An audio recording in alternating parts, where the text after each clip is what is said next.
Hey, it's the Nerdy Sports Fan, and this is the Nerdy Sports Fan Weekly. So there's a lot to cover.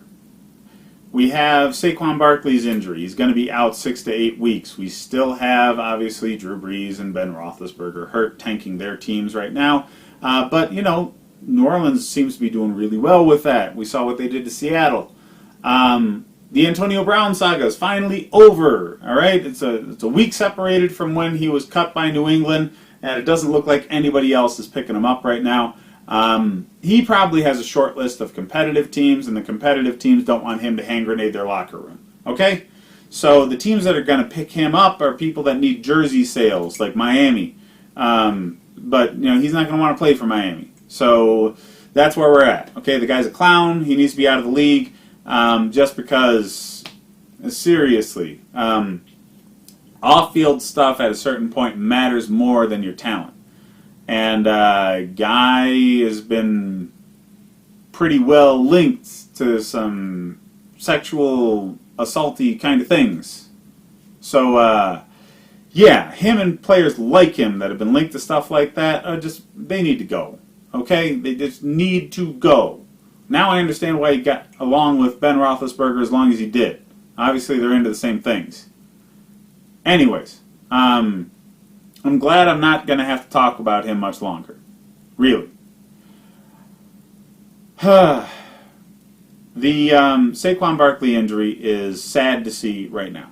Because with Daniel Jones coming in and showing the league that he's not a chump, if Saquon Barkley was healthy, we might see a resurgence from the Giants to the point where they might overtake the Eagles in the frickin' division because, the Eagles aren't putting it together right now. Okay? With all the talent on that roster, all the good coaching, all the leftover feel-goodness from the Super Bowl, they're 1-2. And, I get it. Sean Jackson, Alshon Jeffrey, they were hurt. This team didn't need those guys when they were winning.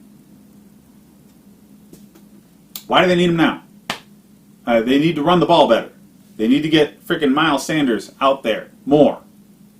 Miles Sanders needs to be the engine that drives this offense, and I don't understand why they're not putting him out there more. He probably just doesn't know pass protection, but they need to find a way to make that work because he's very obviously the best and most talented running back they have there. My Buffalo Bills are 3-0. I had no idea that was going to happen at this point. I was hoping. But they're going up against the New England Patriots, who are also 3-0, and they're going to show them what an undefeated team really is. They're going to come back down to earth. The Bills are likely going to make the playoffs this year because of this start, though. Strength of schedule matters when you're talking playoff potential. And they play the Jets again one more time, and they play the Dolphins twice. So, 3 more guaranteed wins. So, guaranteed to have 6 wins at this point in the season. That's you can scratch together 4 more, I'm sure. With the rest of their schedule, who they're playing, they got Denver at home. Yeah, they're going to get to the playoffs again. So put money on the Bills going to the playoffs because at 3-0, now the rest of their season just looks like it's going to be kind of skating easy. The other undefeated team I want to talk about is the Lions. I definitely didn't see that coming. I was ragging on the Lions for a while because I think their coaching's bad. I still think their coaching's bad. But the talent on this team has overcome that. Hawkinson seems to have been the perfect catalyst for this offense. And just growth. They were a young team last year. Kerryon Johnson, Galladay, they were just inexperienced and filling a void. And now they're the guy at their position. So it's different. A little bit of experience under their belt. They're really just taking it to teams with this offense. So their defense, with Slay injured, it might have some bumps, but their coaching staff is focused on defense. So that's going to cure a lot of those issues. So I think Detroit's going to have a better season than I was originally thinking. Just that division's so tough. So tough. I think that division's going to beat the hell out of itself. The Bears, the Vikings, the Lions, and the Packers are all good right now. All of them. And just some of them have gone against each other, and that's why they've got more losses, all right? Just those teams going against each other, they're going to beat themselves up enough where only like 2 of them are going to make the playoffs. And that's good for the rest of the NFC because all of these teams are dangerous. And they could beat the crap out of some other divisions. Like, Dallas is the only NFC East team I see having a chance against NFC North teams right now. But because they're in a weak division, they're definitely going to have a stranglehold on that top playoff position. So, yeah, just Philly's likely to make it because of weaknesses in the rest of their division, but they're not starting well. NFC South, I mean, the Saints are gonna win. Okay, they're gonna. I don't know why Atlanta's as terrible as they are. They've got a lot of talent, and they're just choking. And with Cam Newton out, Carolina actually looked better, but success with the rookie quarterback is not going to last. And this guy's going to get confused by a defense that actually has some tape on him. And they're going to come back down to earth from last week's game. And Tampa, I mean, they need a season or 2 to figure it out. They need a new quarterback, too. So then you go to the NFC West. What do you got, really? You know, Seattle, they're strong. They're strong. But, you know, they should have taken care of business against the Saints, and they didn't. So they're obviously not that strong. And, yeah, the Rams, they don't look like the team they did last year. They just don't. They're probably taking the foot off the gas a little bit to make sure they have Todd Gurley for the long haul, and that's good for them. And they're relying on their defense. But, yeah, they're not the powerhouse that we saw at the beginning of last year. I like what San Francisco's doing, but they're not there yet. Okay, we'll give them a few weeks because you might want to be picking up their defense in fantasy football. They're putting up some points. Cardinals aren't there yet. You know, they're a joke. Okay, they got a college quarterback, college offense, and college head coach. So they're a really good college team. This is the pros. So NFC North, now that I'm talking about it more, they might get 3 teams in the playoffs because they're really obviously very good. That's just a tough division. That's such a tough division. They're probably on only get 2, and they're going to deserve to have 3 in. AFC news, I mean, it's dominated by the Patriots right now. They're so damn good. The Chiefs are really good too.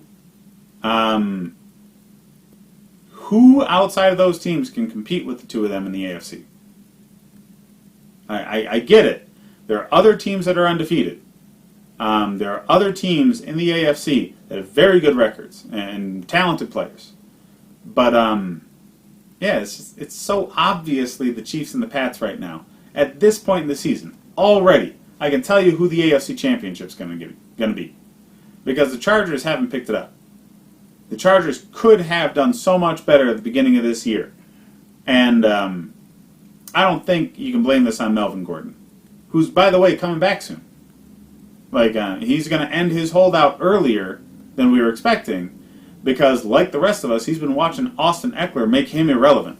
So, yeah, the Chargers should have picked up the mantle and been that 3rd best, very obviously best team in the AFC.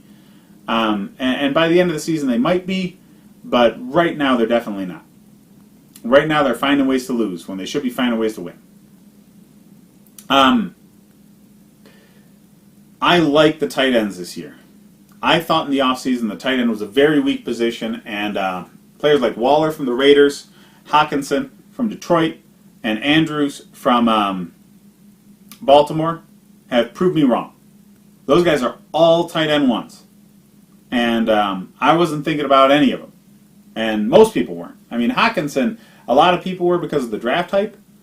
But anybody tells you they knew Andrews and Waller were going to be this good at tight end this season, I think they're lying to you. But yeah, that changes things dynamically for fantasy football. That makes high-end tight ends like Travis Kelce and Zach Ertz less valuable. So you can use their name value to get one of those other guys and strengthen another position that you have that may be weak. and make your overall team structure better. So if you can dangle out a Travis Kelce and get in return an Andrews or a Waller and strengthen another position on your team that's weak right now, like if you're light on running back and you can put out a Travis Kelce and get in return a Waller and a good running back, do it. Okay?